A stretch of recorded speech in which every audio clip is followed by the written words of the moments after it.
Welcome to Pen and Perspective, where the story always knows more than it's telling. Every word is intentional, every silence holds a truth. Let's get into it. I wish people would stop acting like affairs start in bed. Most of them don't. Most of them start in conversations, in comfort, in little moments you keep telling yourself don't mean nothing until one day you realize you crossed the line a long time ago. That's what happened with me and Marcus. And honestly, that's the part I hate admitting most, and because if it would have just been sex, maybe I could have lied to myself easier, but it wasn't. It started almost a year before we got caught. Not physical at first, never physical at first. It started with him being around all the time because him and his brother were close. Cookouts, football games, random stop-bys at the apartment. And Marcus was easy to talk to. Too easy. That's dangerous sometimes, especially when you were somebody steady, dependable, predictable. My fiance was a good man, and that's the part that makes people angry when they hear this story. He loved me. Honestly, he probably loved me more than I deserved. But Marcus made me feel exciting to myself again, like a version of me that wasn't planning seating charts and grocery lists and work schedules. And I kept pretending that's all it was. And the first time we crossed the line physically, I cried after. Not because I felt forced, because I knew exactly what it meant. Marcus kept saying, we just got caught up. But deep down, I already knew people don't accidentally betray somebody they love over and over again. And yes, over and over again, not once, not twice, months. That's the ugly truth.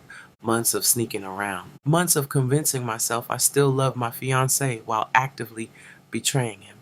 And somehow the secrecy started feeling normal.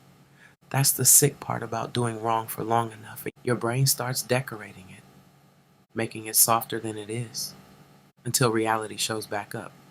And reality showed up on a Thursday afternoon carrying takeout.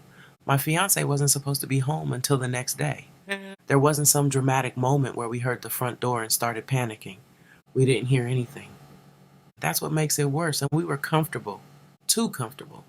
That's what happens when people get away with something long enough. You stop moving carefully. You stop thinking about consequences in real time. And for a few minutes, we were just laying there talking. Marcus was laughing about something stupid. I don't even remember what. I just remember I was half turned toward him smiling when his face changed suddenly. Not panic at first, like confusion, like his brain stopped working for a second. And I remember saying, "What?" Then I turned around. And he was already standing there, just looking at us. I don't know how long he had been standing there. A few seconds maybe. Long enough? Too long. And honestly, that made it worse, because it meant he saw us before we even knew he was there. The look on his face wasn't rage. It was realization, like something in him was connecting pieces all at once. That's the part I'll never forget. Marcus sat up immediately, started talking fast, saying his name over and over, trying to explain before there was even anything to explain. And I just pulled the sheet up and started crying because suddenly everything looked exactly like what it was. Not romance or connection or complicated feelings. Betrayal. Ugly, plain betrayal. And he never raised his voice. And that's what haunted me afterward, because if he would have screamed, maybe I could have focused on his anger instead of what I saw in his face. Disappointment, humiliation, hurt. He looked at Marcus first and then at me.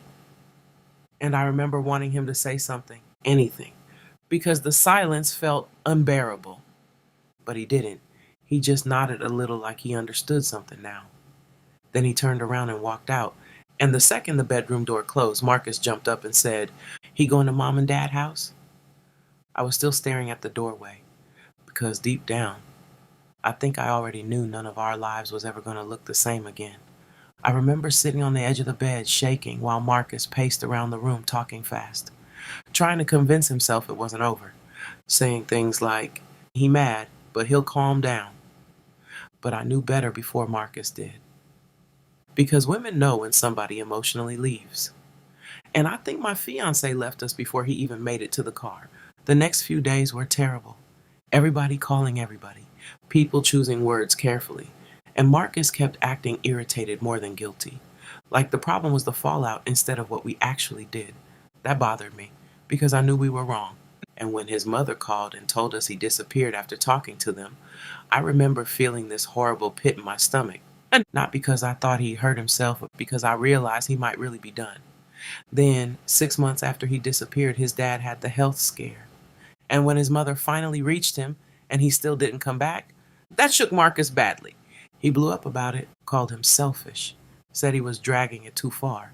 But I remember looking at Marcus thinking, no, he just finally believes we'll hurt him again. And honestly, he wasn't wrong. The first real crack between me and Marcus happened that night in the hospital because his father finally said directly, he is hurt because of what you did to him.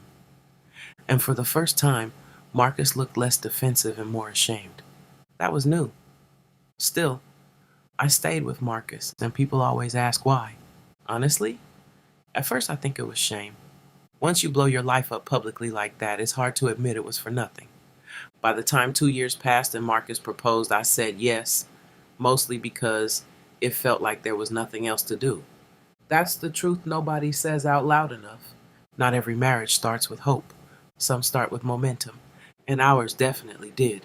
And I remember standing at that wedding reception realizing his brother should have been standing next to him, and he wasn't. And nobody was saying his name, but everybody was thinking it. That haunted the whole room. Marcus struggled more after the wedding, emotionally first, then financially. He started drinking more, started getting defensive easier, and every argument somehow circled back to his brother eventually, like guilt had moved into the house with us. Years passed after that, hard years, money issues, trust issues. And yes, trust issues matter even when both people cheated to get together. Because once somebody shows they can betray somebody they love, that thought never fully leaves the room. Then Uncle Reggie died. And when his brother walked into that church after 5 years, Lord, he looked peaceful. That's the word. Peaceful. That shit bothered me more than anything. Like he had already grieved us completely and moved on. Meanwhile, all of us still looked stuck inside what happened. After the funeral, when he came back to the house and Marcus tried talking about money and struggling and family, I knew immediately it was a mistake. Because he didn't come back for reconciliation. He came back to bury his uncle, and that's it. And when he finally said, you didn't make a mistake. You built a life on what you did. I felt physically sick because he was right. That's exactly what we did. We normalized it, built around it, decorated it, got married on top of it. And hearing it said plainly like that stripped all the excuses away. Then he looked at me and said, you cheated on me with my brother and then married him. And I couldn't even defend myself. Because what was I supposed to say? That I love Marcus? Maybe I did. But love doesn't erase betrayal. And hearing him say, nothing good was ever going to grow out of what y'all allowed, felt cruel at first and then honest. Because by then our marriage was already collapsing anyway. When he left that night, everybody finally understood he wasn't coming back. The conversation that finally ended our marriage happened a year later on a Tuesday night. We had barely been speaking for weeks unless it was about bills. And even then it felt forced, like roommates trying not to argue. Marcus was sitting at the kitchen table staring at unopened mail while I washed dishes that had already been cleaned for 10 minutes. That's when you know something dead is sitting in a house. When people start pretending to do things just so they don't have to talk.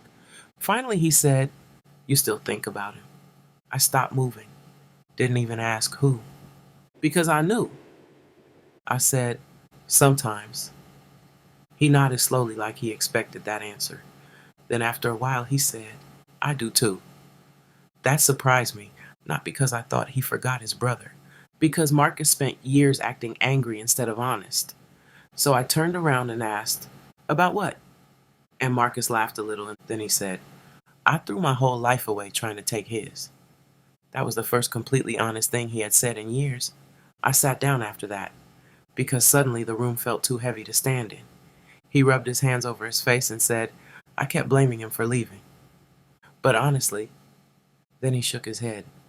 I wouldn't forgive me either. And once that door opened, everything started spilling out after it. Marcus admitted he spent years trying to convince himself that because he loved me, maybe what happened wasn't as bad as it looked. That maybe feelings justified it somehow. Then he looked at me and said, love ain't supposed to start with betrayal. I cried after that because I think part of me had been waiting years to hear him fully say it. I told him I was wrong too, that I spent so much time trying to make our relationship feel meaningful enough to justify the damage we caused that I ignored how unhappy we actually were. Guilt can glue people together for a long time, even after love starts dying. Then Marcus said something that stayed with me. He said, "You know the worst part?" I asked, "What?" He said, "If he would have cheated on you with somebody else, I would have hated him forever." That one hit hard because it forced both of us to sit inside the hypocrisy of what we did. After a while, I asked him, "Do you think any of this was worth it?" And Marcus answered immediately, "No."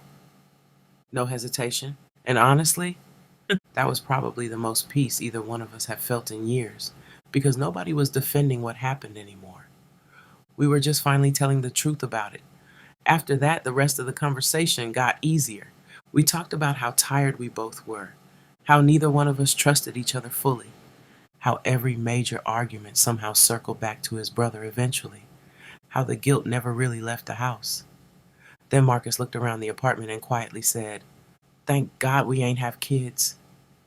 And for the first time in a long time, we agreed on something completely, because children don't deserve to inherit confusion that grown people created. I asked him, "So what now?" And Marcus sat there for a long time before answering. Then he finally said, "I think we let each other go." I cried.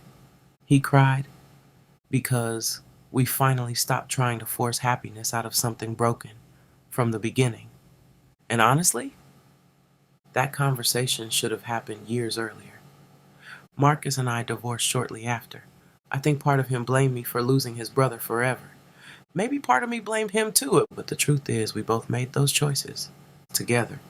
Last I heard, his brother is doing well. Married now, I think, maybe kids too. I don't know. Nobody really knows much about his life anymore. He built it far away from us. Sometimes I wonder if he ever misses any of us. Then I think about the look on his face the day he caught us. And honestly, I hope he doesn't. You've been listening to Pen and Perspective, where some people regret the fallout, some regret the decision, and some don't regret anything at all. I'm Miana DK, and before I put my pen down, tell me whose perspective you'd like to hear next.